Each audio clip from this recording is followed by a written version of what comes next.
ও মত প্রকাশের স্বাধীনতা নিশ্চিত হলে গণতন্ত্র সুরক্ষিত থাকবে। মুক্তিযুদ্ধের সঠিক ইতিহাসে অমোচনীয় জিয়াউর রহমানের নাম।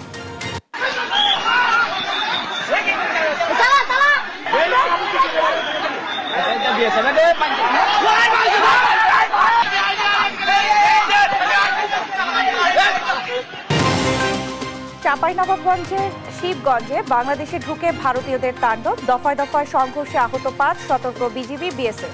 আমাদের ওদিকে ওই যে আম গাছগুলো সবগুলা কোপায় কোপায় দেখতেছি, তখন আমরা সবাই এসে তখন তাড়া করি। স্প্রে করার সময় বিএসএফ তার এই লোকজনকে নিয়ে না ডাইরেক্ট আক্রমণ করে এবং গাছ কেটে ফেলে। নির্বাচিত সরকারই চলমান সংকট নিরসন করতে পারে মন্তব্য মির্জা ফখরুলের। ঋণ খেলাপিদের দলীয় মনোনয়ন না দেওয়ার ঘোষণা। গুপ্ত রাজনীতি নিষিদ্ধ ও ছাত্রলীগের সন্ত্রাসীদের দ্রুত বিচার দাবি ছাত্রদলের। ঐক্য নষ্ট না করতে বৈষম্য বিরোধের প্রতি আহ্বান। এবং অবিবেচকের মতো ভ্যাট বাড়িয়েছে সরকার, বলছেন বিশেষজ্ঞরা। এনবিআরকে আরও তৎপর হওয়ার আহ্বান বাণিজ্য উপদেষ্টা। সংবাদ রাতে দেখছিলেন একেএস টিভি বার সংবাদ শিরোনাম, সঙ্গে আছি আমি শারমিন নাজসি। এবারে বিস্তারিত। চাঁপাইনবাবগঞ্জের শিবগঞ্জ উপজেলার চৌকা সীমান্তে বাংলাদেশিদের সঙ্গে দফায় দফায় সংঘর্ষে জড়িয়েছে ভারতীয়রা। শনিবার দুপুরে শূন্যরেখার পাশে ক্ষেতের গম তুলতে গেলে বাংলাদেশিদের বাধা দেয় ভারতীয়রা। এ নিয়ে শুরু হয় ধাওয়া পাল্টা ধাওয়া। এ সময় ভারতীয়দের হাসুয়ার আঘাত ও ছোড়া পাথরে আহত হন ৫ বাংলাদেশি। সহকর্মী তারেক রহমানের রিপোর্ট, জানাচ্ছেন আপন অপু। চাঁপাইনবাবগঞ্জের শিবগঞ্জ উপজেলার চৌকা সীমান্তে আবারও উত্তেজনা দেখা দিয়েছে। শনিবার দুপুরে সীমান্তে শূন্যরেখার পাশে বাংলাদেশের ভেতরের জমিতে গম তুলতে যান স্থানীয়রা। তখন ভারতীয় নাগরিকেরা এসে বাংলাদেশিদের বাধা দেন। এ সময় ভারতীয়রা বাংলাদেশের ভেতরের কয়েকটি আম গাছ কেটে ফেলেন। এ নিয়ে বাংলাদেশ ও ভারতের নাগরিকদের মধ্যে শুরু হয় ধাওয়া পাল্টা ধাওয়া। ভারতের আমাদের ওদিকে ওই যে আম গাছগুলো সবগুলা কোপায় কোপায় দেখতেছি, তখন আমরা সবাই এসে তখন তাড়া করি। স্প্রে করার সময় বিএসএফ তার এই লোকজনকে নিয়ে না ডাইরেক্ট আক্রমণ করে এবং গাছ কেটে ফেলে। সকালে এসে গাছ টাছ কেটেছে। গাছ কাটার পর তখন আমাদের কিছু বেশি লোকজন ছিল না, একটু বাধা দিয়ে গেছে। বিএসএফ সাথে করে নিয়ে এখানে এসে যখন আমাদের লোক একটু করতে যাচ্ছে, তখন ওরা প্রত্যেকটা হাতে ফায়ার এরিয়া করছে, ভয় দেখাচ্ছে। সে সময় ভারতীয় নাগরিকদের হাসুয়ার আঘাতে ও ছোড়া পাথরে আহত হন কয়েকজন বাংলাদেশি। ভারতীয়দের বিরুদ্ধে সাউন্ড গ্রেনেড ও ককটেল বিস্ফোরণেরও অভিযোগ তোলে বাংলাদেশিরা। তখন হেরা বিএসএফ কে সাথে করে হেরা ওই যে কি ধোয়া উঠছে এটা ছাড়ে গ্যাস এটা নিয়ে আসতেছে। জয়টাই ওরা সাউন্ড গ্রেনেড বা গ্যাস মেরেছে, সবগুলোই বাংলাদেশের ভিতরে মেরেছে। ওরা ইন্ডিয়ান সীমান্তে দেওয়া নেই, ওরা বাংলাদেশের ভিতরে এসে মেরে যাচ্ছে। তারা আক্রমণাত্মক ভাবে আক্রমণ চালায়, বিভিন্ন ভাবে আক্রমণ চালায়, ইট পাটকেল ছুড়ে। সকালে শুরু হওয়া ধাওয়া পাল্টা ধাওয়া চলে সন্ধ্যা পর্যন্ত। পরিস্থিতি নিয়ন্ত্রণে মোতায়েন করা হয় অতিরিক্ত বিজিবি। পরিস্থিতি আমাদের কাজ করতে দেন, আমরা পরিস্থিতি স্বাভাবিক করার চেষ্টা করছি। আমাদের সাথে জনগণ যারা ছিল সবাই সীমান্ত থেকে আমরা দূরে চলে আসছি, বাকিরাও চলে আসতেছে। সিচুয়েশন ইনশাআল্লাহ কন্ট্রোলের মধ্যে আছে আমাদের। এর আগে চৌকা সীমান্তে বিএসএফ এর কাঁটাতারের বেড়া নির্মাণ নিয়ে কয়েকদিন ধরে উত্তেজনা বিরাজ করছিল। নিউজ ডেস্ক, দেশ টিভি। নির্বাচিত সরকারের পক্ষে দেশের চলমান সংকট সমাধান সম্ভব বলে মন্তব্য করেছেন বিএনপি মহাসচিব মির্জা ফখরুল ইসলাম আলমগীর। আর ঋণ খেলাপিরা যেন নির্বাচনে দলের মনোনয়ন না পায় সে বিষয়ে সজাগ থাকার আশ্বাসও দেন তিনি। শনিবার বিকেলে রাজধানীর বিআইসিসি মিলনায়তনে শ্বেতপত্র প্রণয়ন কমিটি আয়োজিত সিম্পোজিয়াম এইসব কথা বলেন বিএনপি মহাসচিব। শিউলি রায়ের রিপোর্ট। শ্বেতপত্রে সুপারিশ বাস্তবায়নে অগ্রগতি ও বর্তমান অর্থনীতি পরিস্থিতি মোকাবেলায় কর্মপদ্ধতি নির্ধারণ নিয়ে আয়োজন করা হয় এই আয়োজন। সমাপনী অধিবেশনে অংশ নেন বিএনপি মহাসচিব মির্জা ফখরুল ইসলাম আলমগীর। এই সময় অর্থনৈতিক সংস্কারের চেয়ে রাজনৈতিক সংস্কারকেই বেশি গুরুত্ব দেওয়ার কথা জানান তিনি। বলেন, জুলাই গণ অভ্যুত্থান থেকে মানুষের আকাঙ্ক্ষা বেড়েছে, যা বাস্তবায়ন রাজনৈতিক সরকার ছাড়া সম্ভব নয়। অর্থনৈতিক সংস্কার সেটা আছে, সেই সঙ্গে রাজনৈতিক সংস্কার, এবং আমরা রাজনৈতিক সংস্কারের উপরে গুরুত্বটা বেশি দিতে চাই। নির্বাচন প্রসঙ্গে তিনি বলেন, বিএনপি বিজয়ী হলে যারা নির্বাচনে অংশ নেবে এবং যারা আন্দোলনে ছিলেন তাদের নিয়ে জাতীয় সরকার করা হবে। ক্ষমতায় ভারসাম্য ও দ্বিকক্ষ বিশিষ্ট সংসদ গুরুত্ব পাবে জানিয়ে মির্জা ফখরুল বলেন, ঋণখেলাপিরা যাতে দলীয় মনোনয়ন না পায় সেদিকে চেষ্টা করবে বিএনপি। ইলেকশনে যারা আসবেন এবং যারা আন্দোলনের সঙ্গে জড়িত ছিলেন তাদের সকলকে নিয়ে আমরা একটা সরকার গঠন করার কথা বলেছি। এর আগে অধিবেশনে অর্থনীতিবিদরা বলেন, শ্বেতপত্র ও বাজেট নিয়ে নানা কথা হলেও সরকারের কোনো পদক্ষেপ দেখা যাচ্ছে না। পাচার হওয়া অর্থ ফিরিয়ে আনাকে বড় চ্যালেঞ্জ হিসেবেই দেখছেন তারা। সেটা হলো যে কিভাবে টাকা আমরা ফেরত আনতে পারি। আমরা মনে করি যে এটা সম্ভব, কঠিন হলেও আমাদের দেশ থেকে বাইরে থেকে পাচার করা টাকা আমাদের দেশ থেকে বিদেশের টাকা পাচার করে নিয়ে আসছে, সেই টাকা কিন্তু ফেরত গেছে। তো আমরা কেন আমাদের দেশ থেকে টাকা যেটা বাইরে গেছে সেটা ফেরত আনতে পারবো না? এদিকে জনপ্রশাসন মন্ত্রণালয়ের সঙ্গে অন্য মন্ত্রণালয়গুলোর মধ্যে সমন্বয়ের অভাব দেখছেন সমাজ কল্যাণ উপদেষ্টা শারমিন এস মুর্শিদ। জনপ্রশাসনের সাথে মন্ত্রণালয়ের কোনো মতেই সমন্বয় নেই, কোঅর্ডিনেশন নেই। আমি আরেকটু বাড়িয়ে বলতে চাই, সেটা হচ্ছে জনপ্রশাসনের মধ্যে আমি কোনো ইচ্ছেও দেখিনি এই সমন্বয়টা ঘটাবার। শিউলি রায়, দেশ টিভি, ঢাকা। অন্তর্বর্তী সরকার প্রাতিষ্ঠানিক ও প্রশাসনিক সংস্কারে মনোযোগী হলেও অর্থনৈতিক সংস্কারে মনোযোগ নেই বলে মন্তব্য করেছেন শ্বেতপত্র প্রণয়ন কমিটির প্রধান ডক্টর দেবপ্রিয় ভট্টাচার্য। উচ্চ মূল্যস্ফীতির মধ্যে শতাধিক পণ্যে ভ্যাট বৃদ্ধির সমালোচনাও করেন তিনি। আর শক্ত অর্থনীতি গড়তে প্রত্যক্ষ পরোক্ষ কর আদায় বাড়াতে এনবিআরকে আরও তৎপর হওয়ার নির্দেশ দেন বাণিজ্য উপদেষ্টা। শিউলি রায়ের রিপোর্ট জানাচ্ছেন মোহাম্মদ আলাউদ্দিন। শ্বেতপত্রের সুপারিশ বাস্তবায়নের অগ্রগতি ও বর্তমান অর্থনৈতিক পরিস্থিতি মোকাবেলায় কর্মপদ্ধতি নির্ধারণ নিয়ে এই আয়োজন। অনুষ্ঠানে বাণিজ্য উপদেষ্টা, শ্বেতপত্র প্রণয়ন কমিটির সদস্য, অর্থনীতিবিদ সহ বিশিষ্টজনরা অংশ নেন। বক্তারা বলেন, দেশের অর্থনীতি এখনো স্থিতিশীল হয়নি। উচ্চ মূল্যস্ফীতির কারণে হিমশিম সাধারণ মানুষ। যে ভ্যাট এবং অন্যান্য জিনিসগুলির দাম বাড়ানো হলো, যেখানে একদিকে ইন্টারেস্ট রেট বাড়ানো হচ্ছে, আরেকদিকে মূল্যস্ফীতি বাড়ানোর মতো প্রক্রিয়া সিদ্ধান্ত নেওয়া হলো, সেইখানে আপনারা চিন্তা করেন যে IMF এর 3 বছরে যে পরিমাণ লোন দেয়, রেমিটেন্স যেটা আমরা আজকে শুনলাম, রেমিটেন্স তার থেকে 2 মাসের তার থেকে বেশি আসে। জ্বালানি খাতে বিগত সরকারের লুটপাটের কারণে দেশের ব্যবসা বাণিজ্যে সবচেয়ে কঠিন সময় যাচ্ছে বলে দাবি করেন ব্যবসায়ী নেতারা। ঘুরে দাঁড়াতে সরকারকে পাশে চান তারা। গেল 15 বছরে লুটপাট হওয়া টাকা উদ্ধারে সরকার কার্যকর পদক্ষেপ নেয়নি বলে অভিযোগ করেন বক্তারা। গত 15 বছরে বাংলাদেশে আমরা যে উন্নয়নের গল্প শুনেছি, সেটা যে আসলে ভিতর থেকে কতটা ফাঁপা এবং আমাদের সাধারণ মানুষের জীবনকে কিন্তু দিন দিন এটা সংকীর্ণ করে আনছিল। আর সংকট সমাধানে অর্থনৈতিক সংস্কারে সরকারকে আরো জোর দেওয়ার তাগিদ দেন শ্বেতপত্র প্রণয়ন কমিটির প্রধান। অবিবেচকভাবে ভ্যাট বৃদ্ধি করা হয়েছে। যে কোনো একটি দেশে যদি আপনি কর সংগ্রহ করতে চান, তাহলে ক্রমান্বয়ে তাকে প্রত্যক্ষ করের কাছে নিয়ে যাবেন। আমরা দেখলাম না কোনো প্রত্যক্ষ কর আহরণের জন্য কোনো পরিকল্পনা। বাণিজ্য উপদেষ্টা বলেন, নীতির মাধ্যমে সমাজে তৈরি হওয়া অর্থনৈতিক বৈষম্য দূর করতে হবে। শক্ত অর্থনীতি গড়তে রাজস্ব আয় বাড়ানোর তাগিদ দেন তিনি। Running on commercial loans are not sustainable. So what we are trying to do is actually make the ticket size smaller and do an inclusive trade and engage more and more small and medium-sized traders so that the competitive environment prevails and then TCB gets higher value of its 12,000 কোটি টাকার যে পণ্যটা TCB কিনে, এটা higher value পায়। টিসিবির পণ্যের দাম কিছুটা বাড়িয়ে সুবিধাভোগীর সংখ্যা বাড়ানোর চিন্তা ভাবনা চলছে বলেও জানান বাণিজ্য উপদেষ্টা। মোহাম্মদ আলাউদ্দিন, দেশ টিভি, ঢাকা। মুক্তিযুদ্ধের সঠিক ইতিহাস নির্মিত হলে জিয়াউর রহমানের নাম উজ্জ্বল হবে বলে মন্তব্য করেছেন বিএনপির ভারপ্রাপ্ত চেয়ারম্যান তারেক রহমান। শনিবার রাজধানীর শাহবাগে BSMMUA শহীদ আবু সাঈদ আন্তর্জাতিক কনভেনশন হলে জিয়াউর রহমান ফাউন্ডেশন আয়োজিত 89তম জন্মবার্ষিকীর অনুষ্ঠানে এ কথা বলেন তিনি। এ সময় তারেক রহমান বলেন, ভোটের অধিকার ও মত প্রকাশের স্বাধীনতা নিশ্চিত হলে গণতন্ত্র সুরক্ষিত থাকবে। বিস্তারিত হাসান মাহমুদের রিপোর্টে। বিএনপির প্রতিষ্ঠাতা প্রয়াত রাষ্ট্রপতি জিয়াউর রহমানের 89তম জন্মবার্ষিকী উপলক্ষে পিজি হাসপাতালের আবু সাঈদ হলে চিত্রকর্মের প্রদর্শনী ও তার জীবন দর্শন নিয়ে আলোচনার আয়োজন করে জিয়াউর রহমান ফাউন্ডেশন।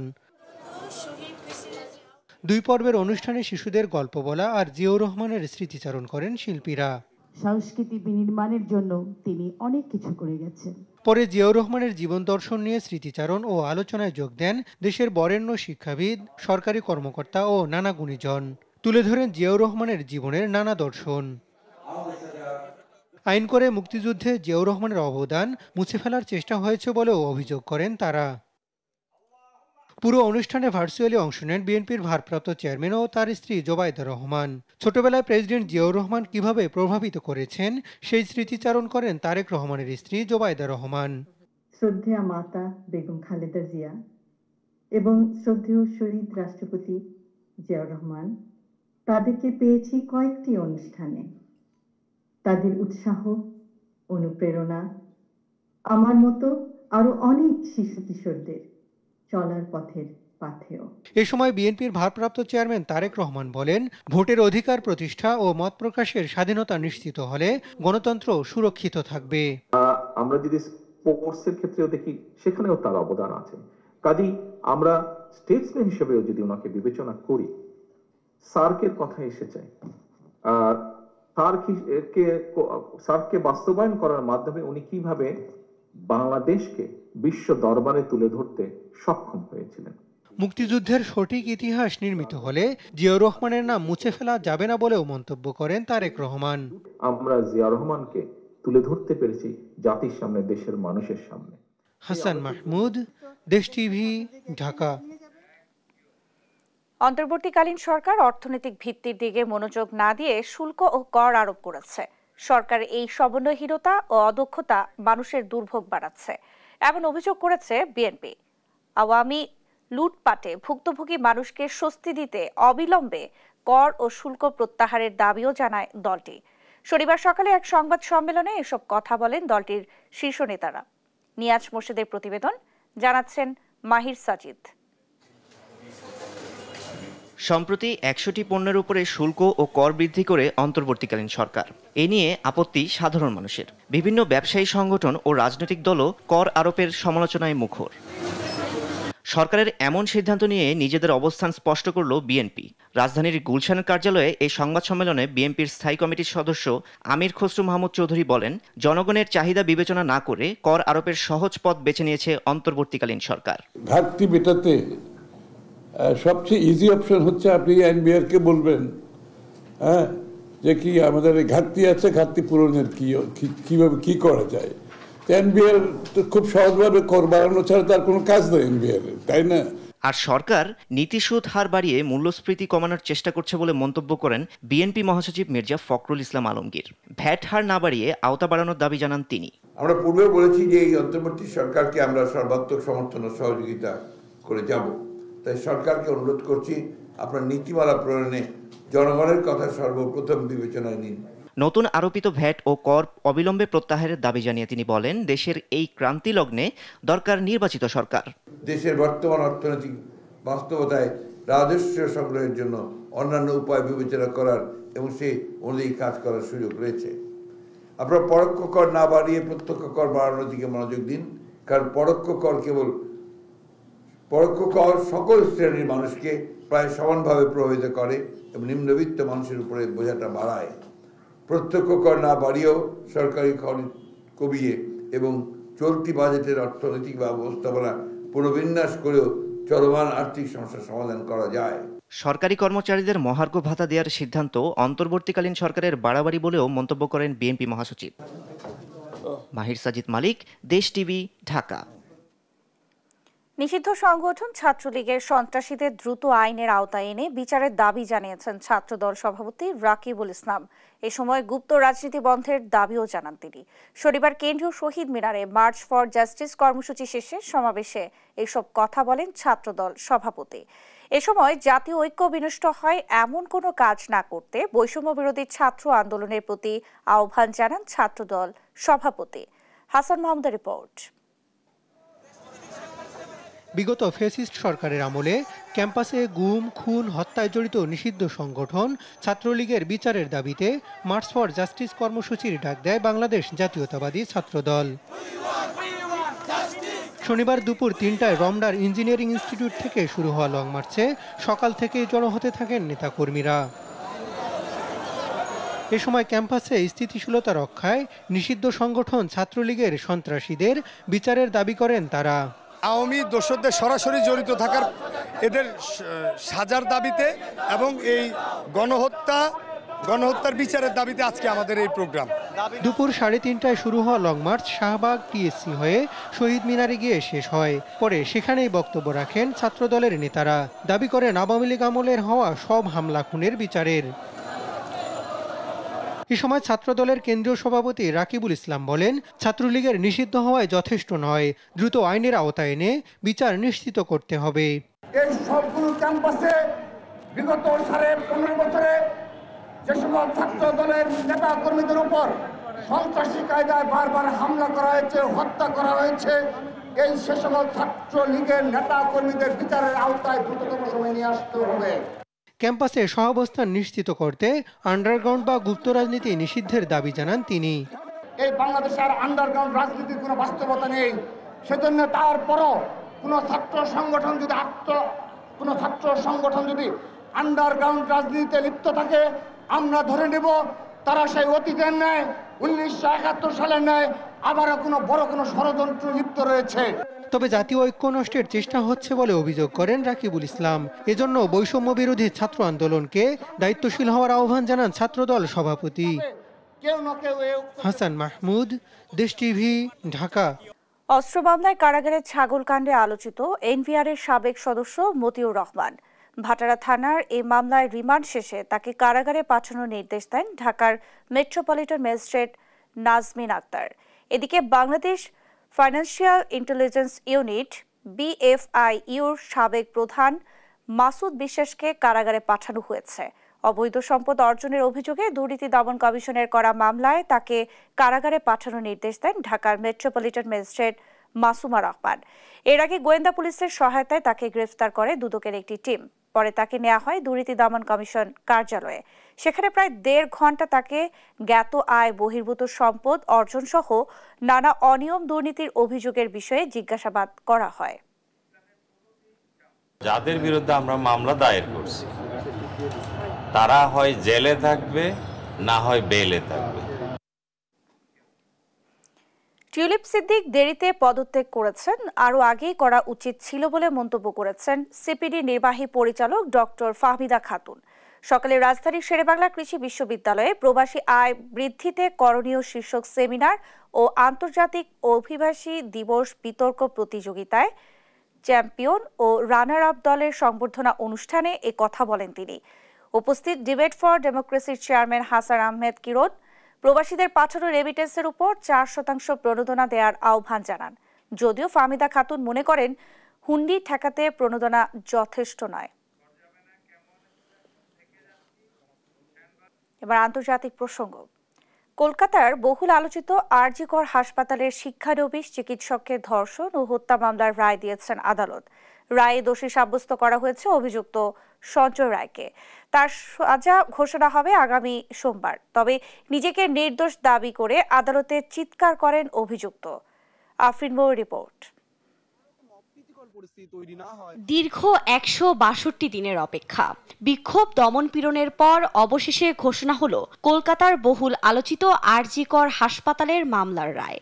চিকিৎসককে নারকীয় ধর্ষণ ও খুনের মূল এবং একমাত্র অভিযুক্ত সিভিক ভলেন্টিয়ার সঞ্জয় রায়কে দোষী সাব্যস্ত করলেন আদালত। সোমবার স্থানীয় সময় দুপুর 2:30টায় শিয়ালদা অতিরিক্ত বিভাগীয় ও দায়রা জজ আদালত সঞ্জয় রায়ের বিরুদ্ধে 160 পাতার রায় ঘোষণা করেন। 64 ধারায় ধর্ষণ, 66 ধারায় ধর্ষণের পর মৃত্যু এবং 103-এর 1 ধারায় খুনের জন্য দোষী সাব্যস্ত করা হয়। রায় শুনে আদালতে চিৎকার করে ওঠেন সঞ্জয়। নিজেকে নির্দোষ দাবি করেন তিনি। এই রায়ের পর আদালত প্রাঙ্গণেই কান্নায় ভেঙে পড়েন নিহত চিকিৎসকের বাবা। এ রায়ের জন্য গোটা ভারতই অধীর আগ্রহে অপেক্ষায় ছিল। সোমবার সকাল থেকেই শিয়ালদা আদালতের বাইরে জড়ো হতে থাকেন উৎসুক জনতা। রায়ের পর স্বস্তির নিঃশ্বাস ফেলেন তারা। শিয়ালদার আশেপাশে পুরো এলাকা মুড়ে ফেলা হয় কড়া নিরাপত্তার বেড়াজালে। তবে দোষী ঘোষণা করা হলেও তার সাজা কি হবে তা জানতে অপেক্ষা করতে হবে আরো 2 দিন। আগামী সোমবার স্থানীয় সময় দুপুর 12:30টায় আদালতে সাজা ঘোষণা করা হবে। ভারতীয় গণমাধ্যমগুলোর খবর অনুযায়ী গেল বছরের 8 আগস্ট পর্যন্ত টানা 36 ঘন্টা ডিউটিতে ছিলেন নিহত ওই চিকিৎসক। পরদিন সেমিনার হল থেকে অর্ধনগ্ন অবস্থায় মরদেহ উদ্ধার করা হয়। প্রথমে হাসপাতাল কর্তৃপক্ষ ও পুলিশ ঘটনাকে হত্যাকাণ্ড বলে চালিয়ে দিতে চাইলেও তীব্র বিক্ষোভের মুখে খুন ও ধর্ষণের মামলা নেওয়া হয়। ঘটনার 24 ঘন্টার মধ্যেই সঞ্জয় নামে এক সিভিক ভলেন্টিয়ারকে গ্রেফতার করে কলকাতার পুলিশ। পরে তদন্তের দায়িত্ব পায় সিবিআই। তারা জানায় নির্যাতিতা চিকিৎসকের দেহে ডিএনএ যে নমুনা পাওয়া গেছে তা সঞ্জয়ের সঙ্গে মিলে গেছে। সঞ্জয়ের শরীরে 5টি আঘাতের চিহ্নও পাওয়া গেছে। অপরাধ স্থল থেকে যে চুল উদ্ধার করা হয়েছে তাও সঞ্জয়ের বলে প্রমাণ মিলেছে। তবে সঞ্জয়কেই একমাত্র অভিযুক্ত দেখিয়ে আদালতে চার্জশিট দেয় সিবিআই। আফরিন মৌ, নিউজ ডেস্ক, দেশ টিভি। এবার খেলার খবর। একদিন বিরতির পর রোববার বিপিএল-এ 2টি ম্যাচ অনুষ্ঠিত হবে। দিনের প্রথম ম্যাচে দুপুর 1:30টায় চিটাগং কিংসের মুখোমুখি হবে ফরচুন বরিশাল। আর দিনের দ্বিতীয় ম্যাচে সন্ধ্যা 6:30টায় দুর্বার রাজশাহীর প্রতিপক্ষ খুলনা টাইগার্স। রিফাত আঞ্জুমের রিপোর্ট।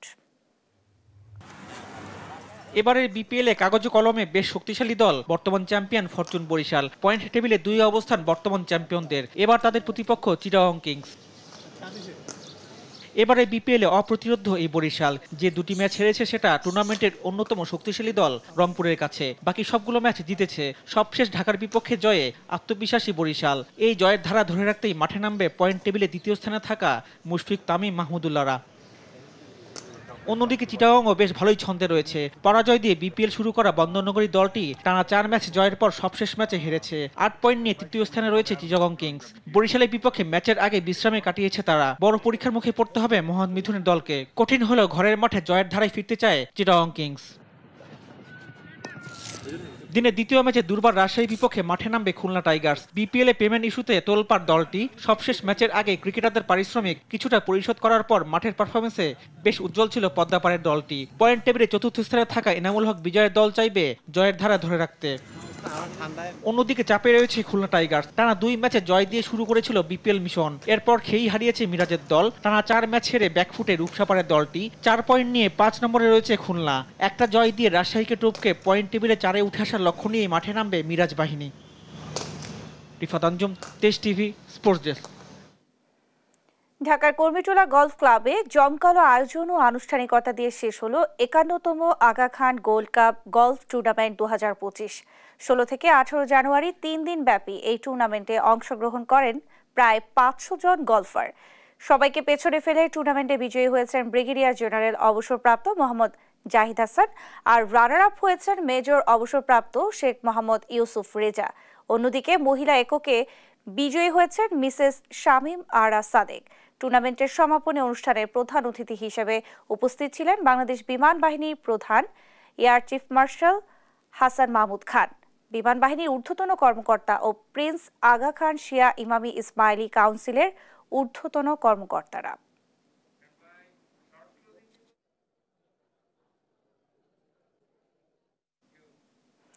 এই ছিল এখনকার সংবাদ রাত। পরের বুলেটিন দেখার আমন্ত্রণ রইল। ধন্যবাদ সবাইকে।